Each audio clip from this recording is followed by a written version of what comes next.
ঢাকা দক্ষিণ সিটি কর্পোরেশনের mayor barrister Fazle Noor Taposh বলেছেন ২৪ ঘন্টার মধ্যে কোরবানির পশুর বর্জ্য পরিষ্কার করা হবে। তিনি বলেন, পশুর হাটের বর্জ্য ৭২ ঘন্টার মধ্যে পরিষ্কার করা হবে।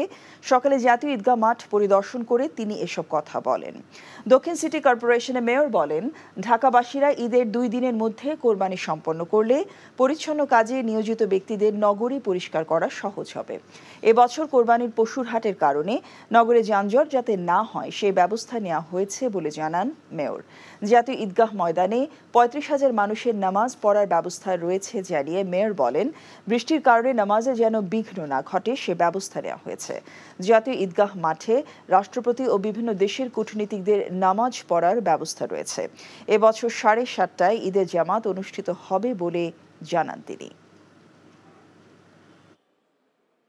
কোরবানির পশুর বর্জ্য আমরা যে লক্ষ্যমাত্রা নিই সেটা হলো এই ২৪ ঘন্টার মধ্যেই সেই বর্জ্য যেন অপসারণ হয়। সুতরাং ঈদের দিন যে বর্জ্য সৃষ্টি হবে সেটা ২৪ ঘন্টার মধ্যে অপসারিত হবে, পরের দিন যেটা সৃষ্টি হবে সেটাও ২৪ ঘন্টার মধ্যে অপসারিত হবে। এবং এর সাথে সাথে হাটের বর্জ্য অপসারণের কার্যক্রম চলবে এবং হাটের বর্জ্য আমরা আগের রাত থেকে চাঁদ রাতের মধ্যরাত থেকে আমরা হাটের বর্জ্য অপসারণটা শুরু করব। এখন জন্ম সনদ দিয়ে খোলো বিকাশ স্টুডেন্ট অ্যাকাউন্ট। নিজের বিকাশ নিজে কর। শিডিউল বিপর্যয়ের মধ্যেই শুরু হলো ট্রেনে ঈদ যাত্রা। সকাল থেকে দেশের বিভিন্ন স্থানের উদ্দেশ্যে ট্রেন ছেড়েছে ১.৫ থেকে ২ ঘন্টা বিলম্বে। ভোগান্তিতে পড়েন দীর্ঘক্ষণ প্ল্যাটফর্মে অপেক্ষায় থাকা ঘরমুখো যাত্রীরা। কমলাপুর রেলওয়ে স্টেশন ম্যানেজার জানান, রেলের উন্নয়ন প্রকল্প চলমান থাকায় ট্রেন চলাচলে বিলম্ব হচ্ছে। আরও জানাচ্ছেন শফি মাহমুদ সাগর। প্ল্যাটফর্মে যাত্রীদের প্রচণ্ড ভিড়। ভোর থেকে ট্রেনের অপেক্ষায় আছেন ঘরমুখো মানুষ। ঘড়িতে যখন সকাল ৮টা তখনও দেখা নেই ৬:৩০টার সিলেটগামী পারাবাত এক্সপ্রেসের। প্রায় ১.৫ থেকে ২ ঘন্টা বিলম্বে ছাড়ে ১১ সিন্দুর প্রভাতী, তিস্তা এক্সপ্রেস সহ বেশ কিছু ট্রেন। ঈদযাত্রার প্রথম দিনে কমলাপুর রেল স্টেশনে দেখা যায় শিডিউল বিপর্যয়ের এমন চিত্র। অলরেডি ৮টা বেজে গেছে কিন্তু এখনো ট্রেন আসছে না, প্ল্যাটফর্ম নংও দেখাচ্ছে না। তো অলরেডি ১ ঘন্টা যাবত আমরা ওয়েট করতেছি এখানে। খুবই হতাশাগ্রস্ত যে কখন ছাড়বে, কখন কি নির্দিষ্ট সময় দিলেও যে ১ ঘন্টা দেরি হবে বা ওভাবে কাস্টমার লোকজন অপেক্ষা করতে পারতো। ১.৫ ঘন্টা যাবত অপেক্ষা করতেছি। তো এখন আমাদের এক লাইন প্ল্যাটফর্ম দিছে কিন্তু ট্রেন এখনো আসে না, কবে আসবে তাও বলতে পারতেছি না। কষ্ট তো হচ্ছে, আমরা চড়া দিকে এসে বসে রয়েছি, কষ্ট হচ্ছে। এটা তো বলতে পারে যে আমাদের ট্রেনটা আরো আধা ঘন্টা লেট হবে। এখন তো ডিজিটাল যুগ, এখন তো এমন না যে অ্যানালগ, কোনো খবর নাই, কোনো মেসেজও নাই যে কখন আসবে। ব্যবসা গরম আর মানুষের ভিড়ে পরিবার নিয়ে ঈদে ঘরে ফেরা যাত্রীরা পড়েন ভোগান্তিতে। Kamalapur railway station manager Masud Sarwar জানান, একই সাথে বেশ কয়েকটি স্পেশাল ট্রেন চালু করায় এবং রেল লাইনগুলোতে সংস্কার কাজ চলমান থাকায় এই বিলম্ব ঘটে। তবে শীঘ্রই সব ট্রেন শিডিউল অনুযায়ী চলবে বলেও আশ্বস্ত করেন তিনি। কিছু উন্নয়ন প্রকল্প চলমান রয়েছে। আপনার বিশেষ করে যমুনা সেতু, যে আমাদের রেল সেতুটা চলমান, সেখানে আপনার আমাদের কানেক্টিভিটির কারণে সেখানে আগে যেখানে 10 মিনিট লাগছে সেখানে এখন 20 মিনিট লাগছে, 30 মিনিট লাগছে কোনো কোনো ট্রেনে।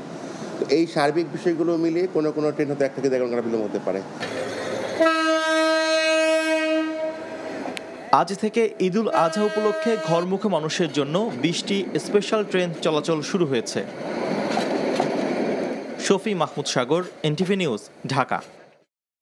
ঢাকা টাঙ্গাইল বঙ্গবন্ধু সেতু মহাসড়কে 10 কিলোমিটার এলাকায় থেমে থেমে যান চলছে। এলেঙ্গা হাইওয়ে পুলিশ ফাঁড়ির ইনচার্জ ওসি মীর মোহাম্মদ সাজেদুর রহমান জানান, মধ্যরাত থেকে বঙ্গবন্ধু সেতু পূর্ব পাড় থেকে কালীহাতের এলেঙ্গা পর্যন্ত যানবাহনের চাপ বেড়ে যায় এবং চালকদের বেপরোয়া গতিতে গাড়ি চালানোর কারণে মহাসড়কে যানজটের সৃষ্টি হয়।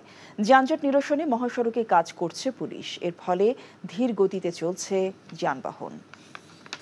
এখন জন্ম সনদ দিয়ে খোলো বিকাশ স্টুডেন্ট অ্যাকাউন্ট। নিজের বিকাশ নিজে কর। নরসিংদীতে এবার খামার থেকে গরু কিনতে আগ্রহ দেখাচ্ছেন ক্রেতারা। হাটে না গিয়ে অনেকে খামার থেকে গরু কিনে নিচ্ছেন, আবার অনেকে সরাসরি অনলাইনে বুকিং দিয়ে রাখছেন। বিশাল আকৃতির হাল্ক নামের গরুটি এবার দৃষ্টি কেড়েছে সবার। এদিকে ভৈরব ও বেনাপোল নীলফামারীতে জমে উঠেছে পশুর হাট। বিস্তারিত দেখুন জীবন আহমেদের ডেস্ক রিপোর্টে। যশোরের বেনাপোলের সীমান্তবর্তী পশুর হাটে ভরপুর গবাদি পশু, ছোট বড় মাঝারি সহ সব ধরনের গরু উঠেছে এই হাটে। তবে ক্রেতা তেমনটা নেই বলে হতাশ বিক্রেতারা।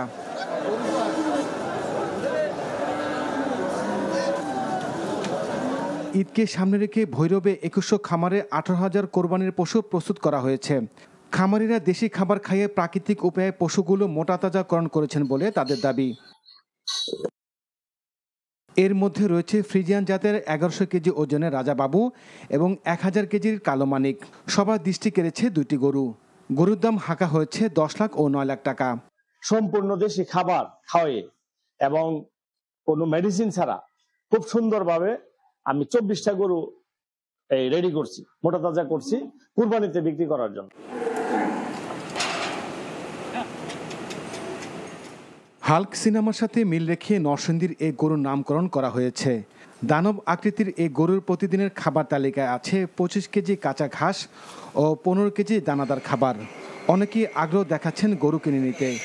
এছাড়া এবছর জেলায় 75,000 কোরবানির পশুর চাহিদার বিপরীতে গরু ও মহিষ 95,000 পশু প্রস্তুত করা হয়েছে।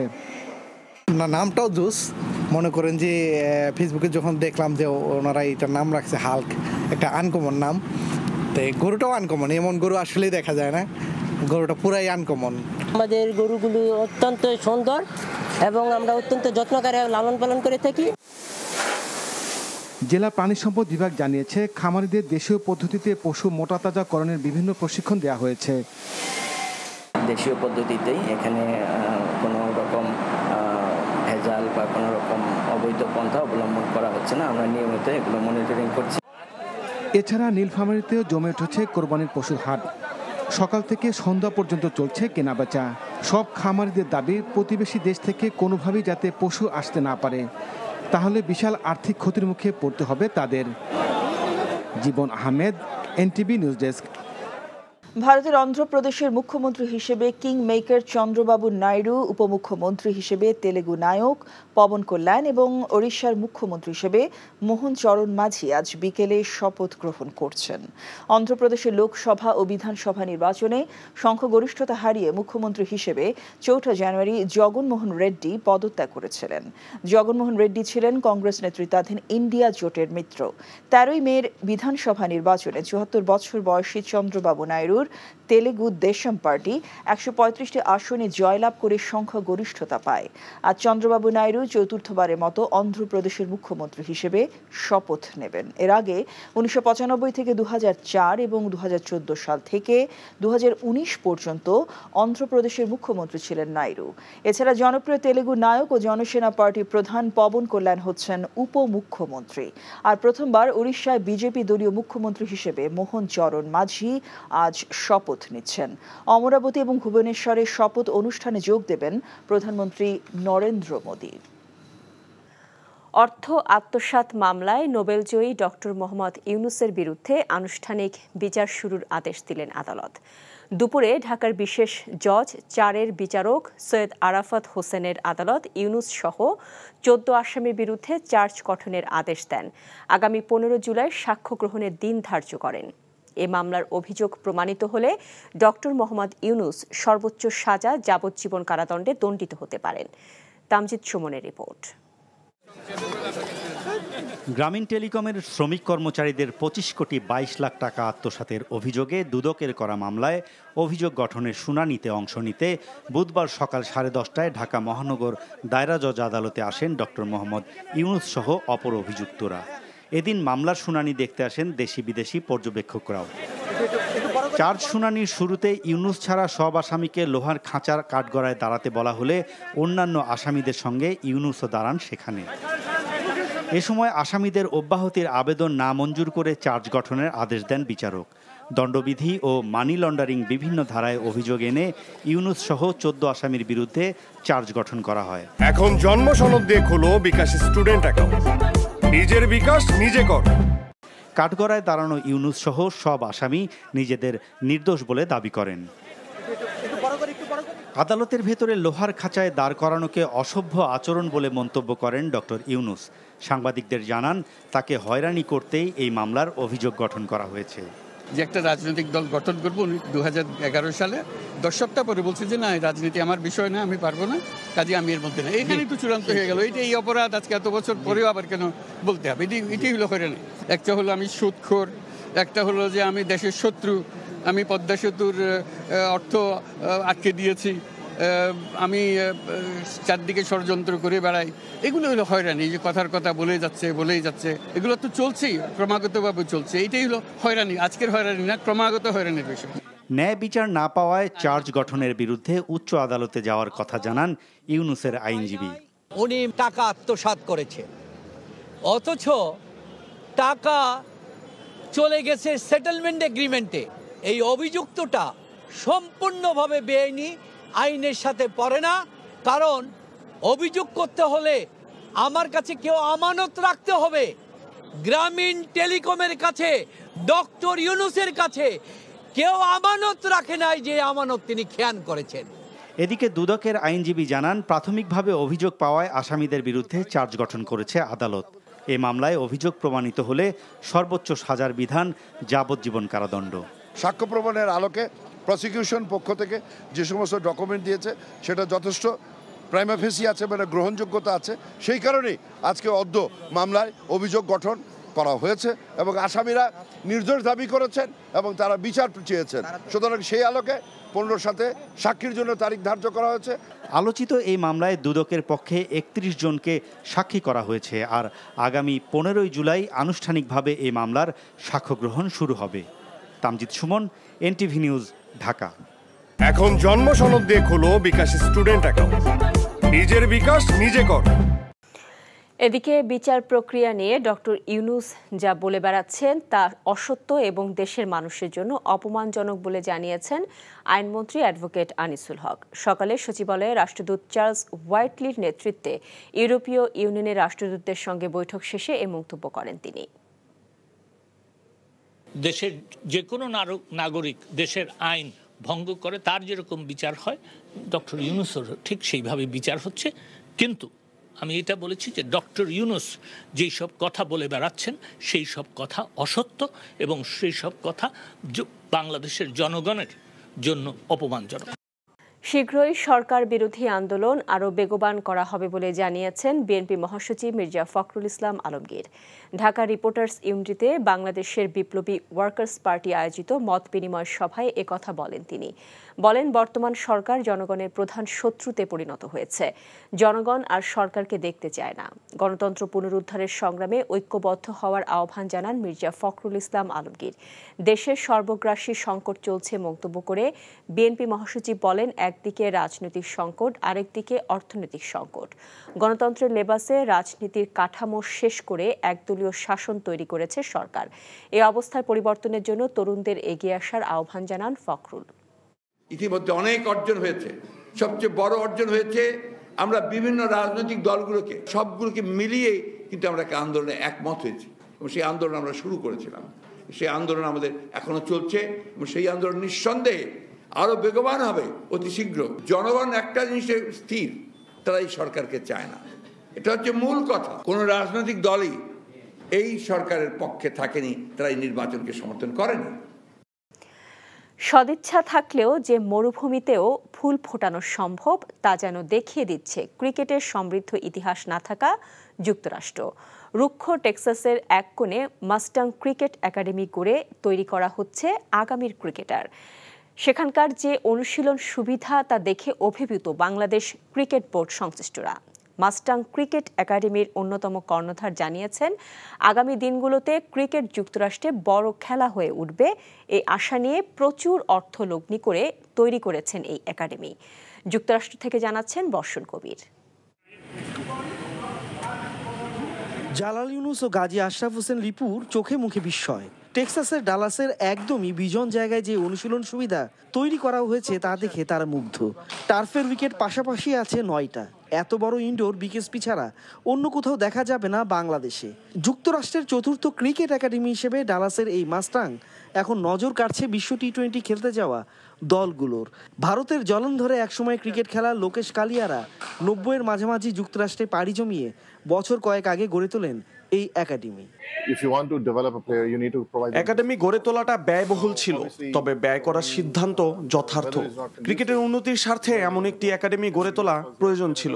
যুক্তরাষ্ট্র, কানাডা, বাংলাদেশ, পাকিস্তান এখানে অনুশীলন করেছে। তারা এখানকার সুযোগ সুবিধায় মুগ্ধ।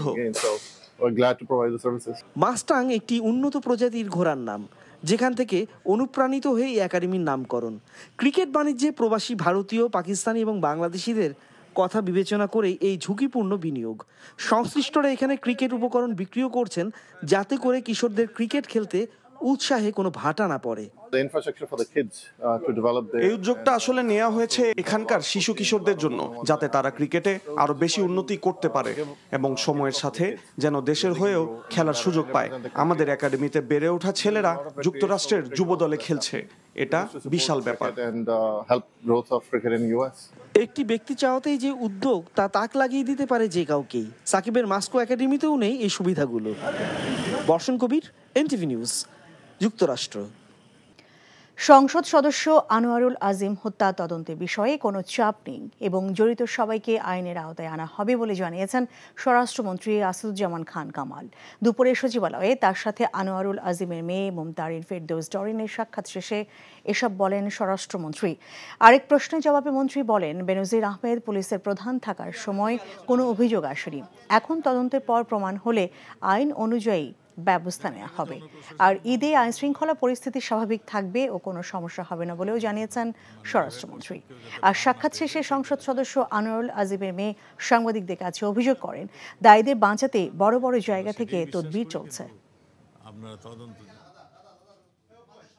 অনেক জায়গা থেকে তদবির করা হচ্ছে, তাদেরকে যেন ছেড়ে দেওয়া হয়। তো আমি সেই বিষয়টাই বলতে আসছি যে সঠিক তদন্ত করে কোনো তদবিরের চাপে পড়ে যেন আমার বাবার এই হত্যাকাণ্ড, এই নৃশংসভাবে নির্মমভাবে যে হত্যাকাণ্ড আপনারা জানেন, সেটিকে যেন বন্ধ করার চেষ্টা না করে, এটি যেন কোনো চাপের মুখে পড়ে সঠিক তদন্তটা যেন বন্ধ না হয়। কে চাপ দিবে আমাদেরকে? কোনো চাপ চোপ নাই। আমরা সঠিক পদ্ধতিতে ইনকোয়ারি হচ্ছে এবং আমরা মনে করি ইনকোয়ারিটা হওয়ার পরেই আমরা সব কিছু বলবো, কার উদ্দেশ্য কী ছিল এগুলো সব আমরা পরে জানাবো। আর এখানে চাপের তো কোনো প্রশ্নই আসে না। কে চাপ দিবে কাকে? একটা খুন হয়েছে, একটা আমাদের মাননীয় সংসদ সদস্য, তার যারা খুন করেছেন তাদেরকে আমাদের খুঁজে বের করার দায়িত্বটা আমাদের, আমরা তাই করছি। আনার হত্যার ঘটনায় আটক জেলা আওয়ামী লীগের সাধারণ সম্পাদক সাইদুল করিম মিন্টুকে জনতার মাঝে ফিরিয়ে দেওয়ার দাবিতে বিক্ষোভ মিছিল ও মানববন্ধন অনুষ্ঠিত হয়েছে। জেলা স্বেচ্ছাসেবক লীগ, ছাত্রলীগ, যুবলীগ, শ্রমিক লীগ, কৃষক লীগ সহ বিভিন্ন অঙ্গ ও সহযোগী সংগঠনের শত শত নেতাকর্মী, সমর্থক, নারী পুরুষ এই কর্মসূচিতে অংশ নেন। সকালে জেলা শহরে বিক্ষোভ মিছিল শেষে স্থানীয় পায়রা চত্বরে অনুষ্ঠিত হয় মানববন্ধন। বক্তারা বলেন, এমপি আনার হত্যার ঘটনার মোড় ভিন্ন দিকে ঘুরিয়ে দেওয়ার জন্য সাইদুল করিম মিন্টুকে আটক করা হয়েছে। মানববন্ধন থেকে আগামী 24 ঘন্টার মধ্যে আটক মিন্টুকে ছেড়ে দেওয়ার আলটিমেটাম দেওয়া হয়েছে। দর্শক, কোরবানি হাটের খবর জানতে এখন আমরা যাব রাজশাহীতে। সেখানে আছেন আমাদের সিনিয়র করেসপন্ডেন্ট সমর সাজু। আর সাজু, বেশ কয়েক জায়গায় কিন্তু ইতিমধ্যে এই কোরবানির পশুর হাট জমে উঠেছে। আপনার কাছে জানতে চাই যে রাজশাহীতে হাটে বেচাকেনা কেমন দেখছেন?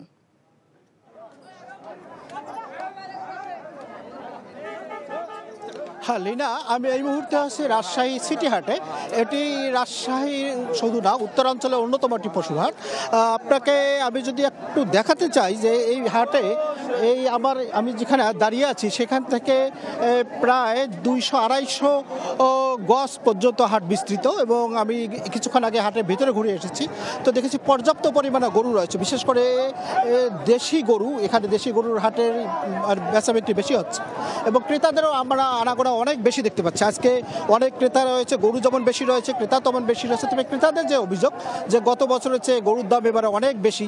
যে গরু গতবার 1,20,000 টাকা পর্যন্ত বিক্রি হয়েছে, সেই গরু এবারে 1,75,000 টাকা পর্যন্ত দাম চাচ্ছে বিক্রেতারা, এমনটি অভিযোগ করেছেন ক্রেতারা। আর বিক্রেতারা যারা বলছেন যে পশু খাদ্যের দাম বেশির কারণেই গরুর দাম গতবারের চেয়ে তাদের তুলনামূলকভাবে একটু বেশি দামে বিক্রি করতে হবে। তবে তারা বলছেন যে ক্রেতারা কিন্তু তেমন গরু কিনছে না, অর্থাৎ হাটে যে পরিমাণ গরু উঠেছে আমরা দেখতে পাচ্ছি এবং ক্রেতাদের আনাগোনা যে পরিমাণ দেখতে পাচ্ছি, সেই তুলনায় কিন্তু বেচা কেনা অনেক কম। আপনি জানেন যে ঈদ একেবারেই সন্নিকটে চলে এসেছে, আর 2-3 দিন মাত্র রয়েছে এবং এই 2-3 দিনও এখানে হাট জমবে। আমরা এমনটি শুনেছি ইজারাদারদের পক্ষ থেকে যে এখন প্রতিদিন হাট হবে। আর আমরা তথ্য আপনাকে জানিয়ে রেখে এখানে আমি খোঁজ নিয়েছি টাঙ্গাইল, ঢাকা, চট্টগ্রাম থেকে কিছু পাইকাররা এসেছে। তারা গরু কিনে তারা শেষ পর্যন্ত তাদের যে এলাকা, সেই এলাকায় হাটের বাজারে নিয়ে যাওয়ার জন্য তারা এসেছে এবং স্থানীয় যারা ক্রেতা তারা কিন্তু এখন গরু কিনছে কম, অর্থাৎ বাইরের ক্রেতা বিক্রেতারাই এখানে এসে বেশি গরু কিনছে। এবং শেষ করার আগে আপনাকে একটা তথ্য জানিয়ে রাখি, রাজশাহী জেলা প্রাণী সম্পদ বিভাগের যে তথ্য, সেখানে তারা বলেছে যে রাজশাহীতে এবার 4,66,000-এর বেশি কোরবানির গরু প্রস্তুত রয়েছে এবং 1.5 লাখের মতো গরু বাড়তি এবার এখানে রয়েছে। লিনা।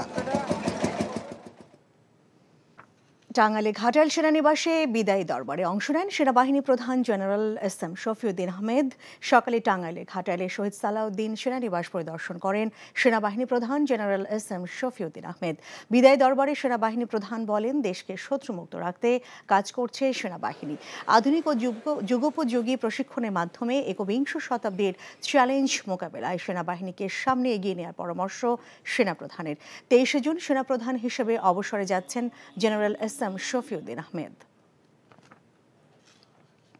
ঝালকাঠির নলছিটিতে সাইদুল তালুকদার নামের এক যুবককে কুপিয়ে হত্যা মামলায় মোল্লারহাট ইউনিয়ন পরিষদের সাবেক চেয়ারম্যান কবির হোসেন হাওলাদার সহ 4 জনকে যাবজ্জীবন কারাদণ্ড দিয়েছে আদালত। দুপুরে জেলা ও দায়রা জজ মোহাম্মদ রহিবুল ইসলাম এই রায় ঘোষণা করেন। আধিপত্য বিস্তারকে কেন্দ্র করে 2019 সালের 23 মার্চ নলছিটি উপজেলার নাচরমহল বাজার সংলগ্ন সেতু এলাকায় মোল্লারহাট ইউনিয়ন পরিষদের চেয়ারম্যান কবির হোসেন হাওলাদারের নেতৃত্বে একদল দুর্বৃত্তরা সাইদুল তালুকদার ওরফে কানবালা সাইদুলকে হত্যা করে। এই ঘটনায় নিহতের বাবা আব্দুল আজিজ তালুকদার বাদী হয়ে 13 জনকে আসামি করে একটি হত্যা মামলা দায়ের করেন। কুষ্টিয়ার কুমারখালীতে ঘুমন্ত মায়ের কোল থেকে ইসরাফিল নামের এক শিশু চুরির অভিযোগ পাওয়া গেছে। নিখোঁজ ইসরাফিলের মা রেহানা খাতুন বলেন, সোমবার সকালে 2 মাসের শিশু সন্তান ইসরাফিলকে নিয়ে কুমারখালী উপজেলার আদাবাড়িয়া গ্রামে মায়ের বাড়িতে বেড়াতে যান রেহানা খাতুন। রাতের খাওয়া দাওয়া সেরে সন্তানকে মাঝে রেখে ঘুমিয়ে পড়েন মা ও নানি। ঘুম ভেঙে দেখেন পাশে শুধু মা রেনু খাতুন ঘুমিয়ে রয়েছেন। সন্তানকে না পেয়ে কান্নায় ভেঙে পড়েন রেহানা। এই ঘটনার পর মঙ্গলবার সকালে কুমারখালী থানা পুলিশ ঘটনাস্থলে যান। চুরির সাথে জড়িত সন্দেহে ইসরাফিলের মামা নয়ন মণ্ডলকে আটক করেছে পুলিশ। গোপালগঞ্জের টুঙ্গিপাড়ায় জাতির পিতা বঙ্গবন্ধু শেখ মুজিবুর রহমানের সমাধিতে শ্রদ্ধা জানিয়েছেন নবনিযুক্ত বিমান বাহিনী প্রধান এয়ার মার্শাল হাসান মাহমুদ খান। সকালে টুঙ্গিপাড়ায় পৌঁছে জাতির পিতার সমাধিসৌধে পুষ্পস্তবক অর্পণ করে বিনম্র শ্রদ্ধা নিবেদন করেন তিনি। পরে শ্রদ্ধা নিবেদন করেন বাংলাদেশ বিমান বাহিনী মহিলা কল্যাণ সমিতির সভানেত্রী ও বিমান বাহিনীর সহধর্মিণী সালেহা খান। শ্রদ্ধা নিবেদন শেষে কিছুক্ষণ নীরবে দাঁড়িয়ে থাকেন তারা। পরে পবিত্র ফাতেহা পাঠ ও বঙ্গবন্ধু সহ 15 আগস্টে নিহতদের আত্মার শান্তি কামনায় দোয়া মোনাজাত করেন তারা। এরপর পরিদর্শন বইয়ে স্বাক্ষর করেন তিনি।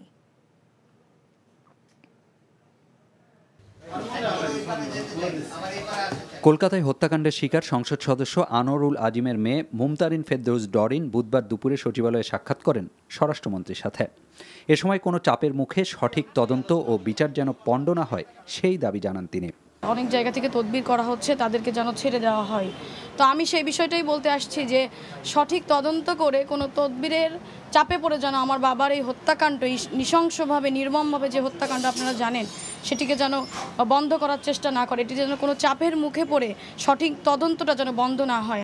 এ নিয়ে কোনো চাপ নেই এবং জড়িত সবাইকে আইনের আওতায় আনা হবে বলে জানান স্বরাষ্ট্রমন্ত্রী। কে চাপ দিবে আমাদেরকে? কোনো চাপ চোপ নাই। আমরা সঠিক পদ্ধতিতে ইনকোয়ারি হচ্ছে এবং আমরা মনে করি ইনকোয়ারিটা হওয়ার পরেই আমরা সব কিছু বলবো, কার উদ্দেশ্য কী ছিল এগুলো সব আমরা পরে জানাবো। আর এখানে চাপ চোপের তো কোনো প্রশ্নই আসে না। কে চাপ দিবে কাকে? একটা খুন হয়েছে, একটা আমাদের মাননীয় সংসদ সদস্য, তার যারা খুন করেছেন তাদেরকে আমাদের খুঁজে বের করার দায়িত্বটা আমাদের, আমরা তাই করছি।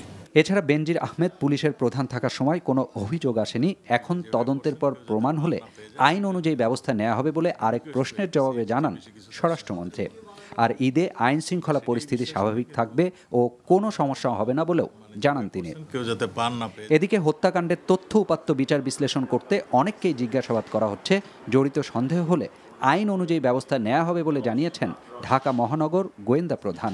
জিজ্ঞাসাবাদ করার জন্যই মূলত আমাদের জিজ্ঞাসাবাদের জন্য আমাদের ঝিনাইদহের আওয়ামী লীগ নেতা মিন্টুকে সাহেবকে ডেকেছেন। মিন্টুর কাছে এই তথ্যগুলি জানতে চাইবেন। আমরা যদি আমাদের যদি এই তথ্যগুলি জানতে চাইতে গিয়ে সদুত্তর দিতে পারেন তা উনি চলে যাবেন। আর যদি আয়ুর কাছে এই কোনোটারই সদুত্তর দিতে না পারেন, আমাদের ইনভেস্টিগেশন অফিসার তার তদন্তের ধারাবাহিকতায় উনি যা করার সেটাই করবেন। রকনউদ্দিন, এনটিভি নিউজ, ঢাকা। অর্থ আত্মসাৎ মামলায় নোবেলজয়ী ডক্টর মোহাম্মদ ইউনূসের বিরুদ্ধে আনুষ্ঠানিক বিচার শুরুর আদেশ দিয়েছে আদালত। দুপুরে ঢাকার বিশেষ জজ 4-এর বিচারক সৈয়দ আরাফাত হোসেনের আদালত ইউনূস সহ 14 আসামির বিরুদ্ধে চার্জ গঠনের আদেশ দেন। আগামী 15 জুলাই সাক্ষ্য গ্রহণের দিন ধার্য করা হয়। অভিযোগ প্রমাণিত হলে ডক্টর মোহাম্মদ ইউনূস সর্বোচ্চ সাজা যাবজ্জীবন কারাদণ্ডে দণ্ডিত হতে পারেন। তামজিদ সুমনের রিপোর্ট। গ্রামীণ টেলিকমের শ্রমিক কর্মচারীদের 25 কোটি 22 লাখ টাকা আত্মসাতের অভিযোগে দুদকের করা মামলায় অভিযোগ গঠনের শুনানিতে অংশ নিতে বুধবার সকাল 10:30টায় ঢাকা মহানগর দায়রা জজ আদালতে আসেন ডক্টর মোহাম্মদ ইউনূস সহ অপর অভিযুক্তরা। চার্জ শুনানির শুরুতে ইউনূস ছাড়া সব আসামিকে লোহার খাঁচার কাঠগড়ায় দাঁড়াতে বলা হলে অন্যান্য আসামিদের সঙ্গে ইউনূসও দাঁড়ান সেখানে। এ সময় আসামিদের অব্যাহতির আবেদন না মঞ্জুর করে ইউনূস সহ 14 আসামির বিরুদ্ধে চার্জ গঠন করা হয়। আদালতের ভেতরে লোহার খাঁচায় দাঁড় করানোকে অসভ্য আচরণ বলে মন্তব্য করেন ডক্টর ইউনূস। একটা হলো আমি সুদখোর, একটা হলো যে আমি দেশের শত্রু, আমি পদ্মা সেতুর অর্থ আটকে দিয়েছি, আমি চারদিকে ষড়যন্ত্র করে বেড়াই, আমাকে জোর করে গ্রামীণ ব্যাংক থেকে বের করে দেওয়া হলো। এইটাই হলো হয়রানি, আজকের হয়রানি না, ক্রমাগত হয়রানির বিষয়। ন্যায় বিচার না পাওয়ায় চার্জ গঠনের বিরুদ্ধে উচ্চ আদালতে যাওয়ার কথা জানান ইউনূসের আইনজীবী। এই অভিযুক্তটা সম্পূর্ণভাবে বেআইনি।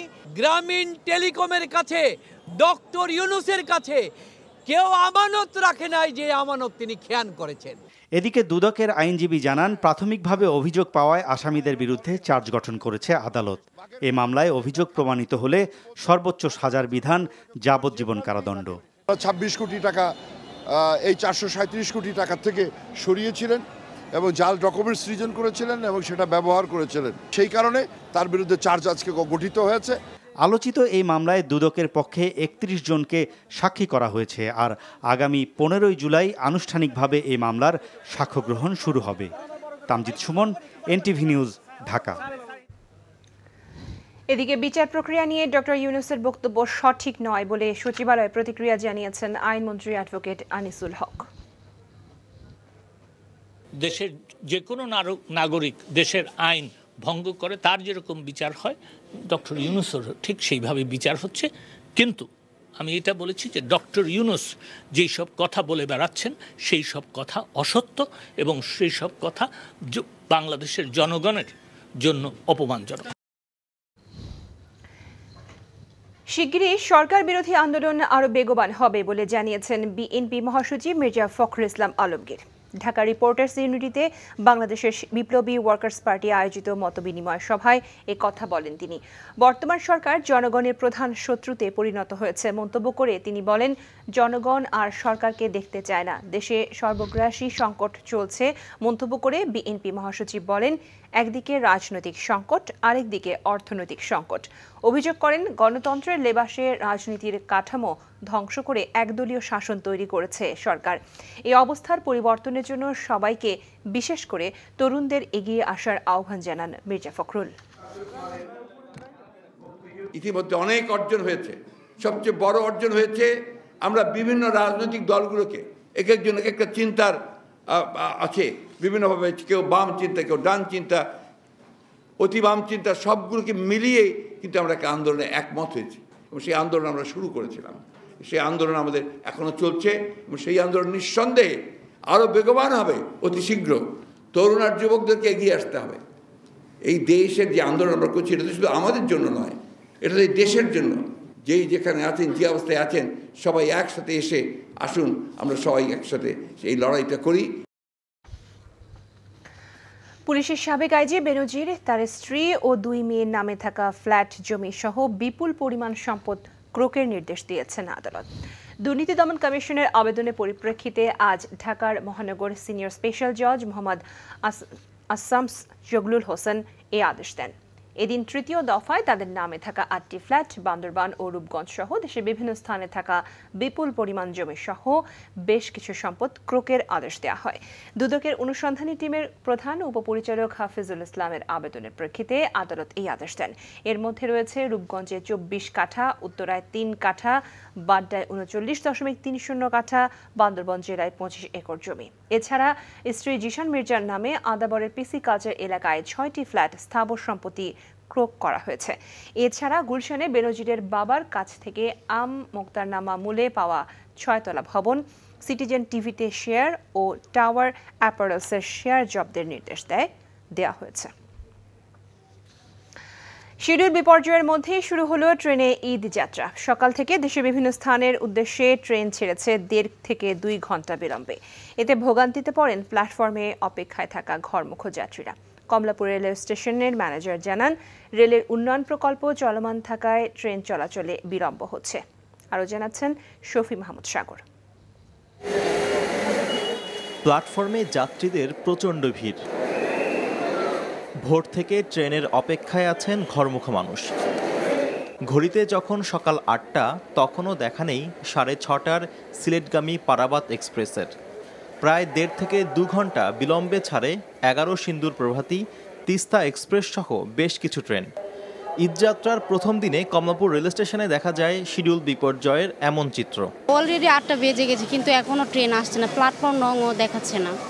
তো অলরেডি 1 ঘন্টা যাবত আমরা ওয়েট করতেছি এখানে। খুবই হতাশাগ্রস্ত যে কখন ছাড়বে, কখন কি নির্দিষ্ট সময় দিলেও যে 1 ঘন্টা দেরি হবে বা ওভাবে কাস্টমার লোকজন অপেক্ষা করতে পারতো। 1.5 ঘন্টা যাবত অপেক্ষা করতেছি। তো এখন আমাদের 1 লাইন প্ল্যাটফর্ম দিছে, কিন্তু ট্রেন এখনো আসে না। কবে আসবে তাও বলতে পারতেছি না। কষ্ট তো হচ্ছে, আমরা চড়া দিকে এসে বসে রয়েছি, কষ্ট হচ্ছে।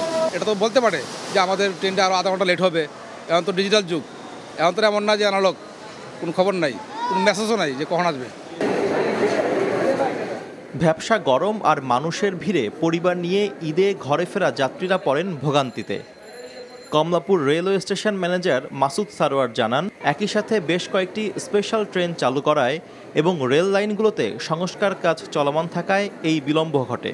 তবে শীঘ্রই সব ট্রেন শিডিউল অনুযায়ী চলবে বলেও আশ্বস্ত করেন তিনি। কিছু উন্নয়ন প্রকল্প চলমান রয়েছে। আপনার বিশেষ করে যমুনা সেতু, যে আমাদের রেল সেতুটা চলমান, সেখানে আপনার আমাদের কানেক্টিভিটির কারণে সেখানে আগে যেখানে 10 মিনিট লাগছে সেখানে এখন 20 মিনিট লাগছে, 30 মিনিট লাগছে কোনো কোনো ট্রেনে। তো এই সার্বিক বিষয়গুলো মিলিয়ে কোনো কোনো ট্রেন হতে 1 থেকে 1.5 ঘন্টা বিলম্ব হতে পারে। আজ থেকে ঈদুল আজহা উপলক্ষে ঘরমুখো মানুষের জন্য 20টি স্পেশাল ট্রেন চলাচল শুরু হয়েছে। শফি মাহমুদ সাগর, এনটিভি নিউজ, ঢাকা। কোরবানির ঈদ সামনে রেখে চড়া মশলার বাজার। মশলা ভেদে দাম বেড়েছে 500 টাকা পর্যন্ত। সবজির বাজার আগে থেকে বাড়তি। এছাড়া মুরগির ডিম ডজন বিক্রি হচ্ছে 150 থেকে 155 টাকায়। তবে কিছুটা কমে ব্রয়লার মুরগির কেজি বিক্রি 165 থেকে 170 টাকায়। আর গরুর মাংসের কেজি 750 থেকে 780 টাকা। রিপোর্ট করছেন কায়কোবাদ মাহমুদ। জিনিসের দাম কমে না। কোরবানির ঈদের বাকি আর কয়েকদিন। ক্রেতারা এখন ছুটছেন মশলাসহ পেঁয়াজ, রসুন, আদার বাজারে। তবে বাড়তি দামের বাজারে কুলিয়ে উঠতে পারছেন না সীমিত আয়ের মানুষরা। এলাচ, তারপর অন্যান্য যেগুলি আছে লং টং, এগুলির দাম আগের থেকে অনেক বাড়তি। এই জন্য আমাদের ক্রয় ক্ষমতা একটু বাইরেই ফিরিয়ে যায় স্বাভাবিক। কেনার মতন ব্যবস্থা নেই। 300 টাকা কেজি আদা, 320 টাকা চায়, 200 টাকা চায়, নর্মালটা 200 টাকা চায়। পেঁপে বিক্রি করতেছে 30, কোথাও আবার 50, কোথাও আবার 20। ওদের বিক্রেতা ঠিক না, বিভিন্ন জায়গায় বিভিন্ন রকম। মশলার বাজারের আগুন চোখ রাঙাচ্ছে ক্রেতাদের। এই যেমন রাজধানীর কারওয়ান বাজারে এলাচ বিক্রি হচ্ছে কেজি 4000 টাকায়, লবঙ্গ কেজি 1500 টাকায়, আর গোলমরিচ কেজি 1000 টাকায়। বিক্রেতারা জানালেন দাম বাড়তি, তাই বিক্রিও কিছুটা কম। যে এলাচ ছিল 3500, এখন ভালো মানের এলাচ 4000 টাকা। যে জিরা ছিল 600, এখন 700-720 টাকা। যে লবঙ্গ ছিল 1200-1300 টাকা, এখন 1500 টাকা। ঈদের সময় তেমন বেচা কেনা আজকে কয়েকদিন ধরে তেমন হচ্ছে না, এই 2-1 দিন যদি হয়। তবে মাংসের বাজারে কিছুটা স্বস্তি পাচ্ছেন ক্রেতারা। ব্রয়লার মুরগি কেজি বিক্রি হচ্ছে 165 থেকে 170 টাকায়। ব্রয়লার 165, আর সোনালি হইল 280 টাকা। এই দাম কমছে অনেক। পাকিস্তানি দাম একটু কমছে, বিক্রি একটু বাড়ছে। এছাড়া সবজির দাম আগে থেকেই বাড়তি। টমেটো বিক্রি হচ্ছে 80 থেকে 100 টাকায়। Kaykobad Mahmud, NTV news, Dhaka. সরকারিভাবে আনা প্রায় 582 কোটি টাকার সার আত্মসাৎ মামলায় নরসিংদী 2 আসনের সাবেক সংসদ সদস্য কামরুল আশরাফ খান পটনকে দেয়া হাইকোর্টের জামিন স্থগিত করেছেন চেম্বার আদালত। সকালে পটনকে জামিন দেয় হাইকোর্টের একটি বেঞ্চ। বিকেলে ওই জামিন আদেশ স্থগিত করেন আপিল বিভাগের চেম্বার বিচারপতি এম ইনায়েতুর রহিম। 2023 সালে 26 নভেম্বর সাবেক এমপি পটন সহ 5 জনের বিরুদ্ধে মামলা করে দুদক। মামলার অভিযোগে বলা হয়, আসামিরা পরস্পর যোগসাজশে 2021-22 অর্থবছরে বিদেশ থেকে ইউরিয়া সার সরবরাহের জন্য আমদানি করলেও চুক্তির শর্ত ভঙ্গ করেন। তারা 581,58,09,064 টাকায় 71,801 টন 31 কেজির চুক্তি করা সার গুদামে না দিয়ে আত্মসাৎ করেন। ঘূর্ণিঝড় রিমালে অন্তত 7,000 কোটি টাকার ক্ষয়ক্ষতি হয়েছে এবং আগামীকাল পূর্ণাঙ্গ প্রতিবেদন প্রধানমন্ত্রী শেখ হাসিনার কাছে হস্তান্তর করা হবে বলে জানিয়েছে দুর্যোগ ব্যবস্থাপনা ও ত্রাণ প্রতিমন্ত্রী মহিবুর রহমান। দুপুরে সচিবালয়ে বিএসআরএফ আয়োজিত সংলাপে এসব বলেন তিনি। সংশ্লিষ্ট 8 মন্ত্রণালয়ের ক্ষয়ক্ষতির হিসেবের 90% এখন পর্যন্ত প্রস্তুত করা হয়েছে বলেও জানান প্রতিমন্ত্রী। কিছুদিনের মধ্যেই বজ্রপাতের ক্ষয়ক্ষতি কমাতে 1,300 কোটি টাকা বরাদ্দ হতে পারে বলে প্রশ্নের জবাবে তিনি জানান। এই বিষয়ে সর্বশেষ প্রযুক্তি দেখতে আগামী মাসে প্রতিমন্ত্রী সচিব সহ একটি প্রতিনিধি দল ফ্রান্স যাচ্ছেন বলেও জানান প্রতিমন্ত্রী। দেশের সর্বোচ্চ 8 মাত্রার ভূমিকম্প হওয়ার আশঙ্কা আছে ও সে অনুযায়ী প্রস্তুতি নেওয়া হচ্ছে বলেও জানান প্রতিমন্ত্রী।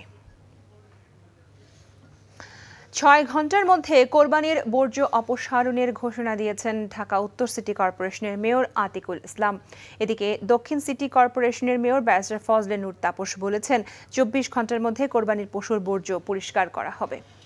সকালে জাতীয় ঈদগাহ মাঠ পরিদর্শন করে মেয়র তাপস বলেন, ঢাকাবাসীরা ঈদের 2 দিনের মধ্যে কোরবানি সম্পন্ন করলে পরিচ্ছন্নতার কাজে নিয়োজিতদের পরিষ্কার কাজ সহজ হবে। পশুর হাটের কারণে রাজধানীতে যেন যানজট না হয় সেই ব্যবস্থা নেওয়া হয়েছে বলে তিনি জানান। এদিকে উত্তর সিটি কর্পোরেশন কার্যালয়ে মেয়র আতিক কোরবানির বর্জ্য অপসারণে কর্মীদের নিষ্ঠার সাথে দায়িত্ব পালনের নির্দেশ দেন। নগরবাসীর সহযোগিতা চাই। নগরবাসীর সহযোগিতা করলে ডেফিনেটলি আমরা যদি মাঠে থাকি, আমি কথা দিতে চাই ইনশাল্লাহ 6 ঘন্টায় বর্জ্য নামিয়ে ফেলবো। কোরবানির পশু বর্জ্য আমরা যে লক্ষ্যমাত্রা নিই সেটা হলো এই 24 ঘন্টার মধ্যেই সেই বর্জ্য যেন অপসারণ হয়। সুতরাং ঈদের দিন যে বর্জ্য সৃষ্টি হবে সেটা 24 ঘন্টার মধ্যে অপসারিত হবে, পরের দিন যেটা সৃষ্টি হবে সেটাও 24 ঘন্টার মধ্যে অপসারিত হবে। হাটে নেওয়ার জন্য কোরবানির পশু রাস্তা থেকে জোর করে নামাতে বাধ্য করার অভিযোগ পেলে আইনগত ব্যবস্থা নেওয়া হবে বলে জানিয়েছে পুলিশ। সকালে ঢাকা মহানগর পুলিশের মিডিয়া সেন্টারে ব্রিফিংয়ে কথা জানান ডিএমপি ট্রাফিক বিভাগের অতিরিক্ত কমিশনার মুনিবুর রহমান। জানান, ঈদে ফিটনেসবিহীন বাস না চালানো এবং টার্মিনালের বাইরে সড়কে বাস থামিয়ে যাত্রী না তুলতে বলা হয়েছে। আর মোটরসাইকেলের গতি নিয়ন্ত্রণ ও হেলমেট নিশ্চিত করা এবং পিকআপ বা ট্রাকে যাত্রী বহন না করার নির্দেশনা দেন। যাত্রীদের কাছ থেকে অতিরিক্ত ভাড়া আদায় করলে সংশ্লিষ্টদের বিরুদ্ধে আইনগত ব্যবস্থা নেওয়ার হুঁশিয়ারি দেন। আইসিসির অলরাউন্ডার র্যাঙ্কিংয়ে 5-এ নেমে এলেন সাকিব আল হাসান। টি-20 বিশ্বকাপে নেদারল্যান্ডসের বিপক্ষে মাঠে নামার একদিন আগে এই দুঃসংবাদ পেলেন বাংলাদেশের সাবেক অধিনায়ক। আজ প্রকাশিত তালিকায় সাকিবের রেটিং পয়েন্ট 208। শীর্ষে থাকা আফগান তারকা মোহাম্মদ নবীর পয়েন্ট 231। 225 পয়েন্ট নিয়ে দ্বিতীয় স্থানে রয়েছেন অস্ট্রেলিয়ার মার্কাস স্টয়নিস। তৃতীয় স্থানে শ্রীলঙ্কার ওয়ানিন্দু হাসারাঙ্গা এবং চতুর্থ স্থানে রয়েছেন জিম্বাবুয়ের সিকান্দার রাজা। চলমান বিশ্বকাপে 2 ম্যাচে উইকেট শূন্য রয়েছেন সাকিব। শ্রীলঙ্কার বিপক্ষে জয় পেলেও দক্ষিণ আফ্রিকার বিপক্ষে হেরেছে বাংলাদেশ। ব্যাট হাতে মোট 11 রান করেছেন 37 বছর বয়সী এই অলরাউন্ডার। গেল 12 বছরে এটি তার সর্বনিম্ন র্যাঙ্কিং। আগামীকাল রাত 8:30টায় নিজেদের তৃতীয় ম্যাচে নামবে লাল সবুজরা। এই ম্যাচে জয় পেলেই সুপার 8 নিশ্চিত করবে নাজমুল শান্তর দল। এখন জন্ম সনদ দিয়ে খোলো বিকাশ স্টুডেন্ট অ্যাকাউন্ট। নিজের বিকাশ নিজে কর।